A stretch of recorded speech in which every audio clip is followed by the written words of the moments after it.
احبابنا تبارك الله عليكم. اجمل كلام لحد الان اللي سمعت من الاعلام المغربي هو الكلام نتاع الاخ المغودي في هذه الاحداث نتاع الشغب اللي طرات في المباراه نتاع الجيش الملكي والاهلي المصري.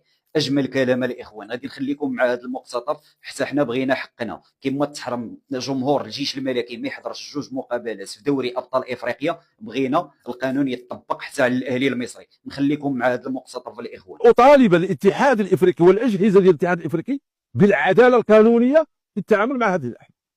اذا كان الجمهور ديال الجيش الملكي رمى واحد الحفنه ديال القنينات وعطيتوه، رجعتوا له حاله العود وعطيتوه 3 الماتشات، هذيك راه عاصفه ديال القنينات. العاصفه انا بالنسبه لي عاصفه ديال القنينات والاعتداء ديال اللاعبين. خصني انا يتحاسب الجمهور ويتحاسب ديك اللاعبين، وخاصه هذاك اللي كيحرض الجمهور على الاعتداء على اللاعبين ديال الجيش الملكي. اضافه اللاعب شحات اللي ماشي اول مره كيدير حركات استفزازيه. دوز راه غير في قلب جا في واحد الوقت سب اللاعبين بعقلو، حتى جا في واحد المرحله عندنا حنا شي لاعبين ترافضوا مع التيران. هو كيدير هادشي غير مع الفرق المغربيه. يلاه احترام، حنا كنتبعوا الكره الافريقيه وكنتبعوا حتى البطوله المصريه بعض الاحيان، فما كيكونش هاد التصرفات الاستفزازيه والصبيانيه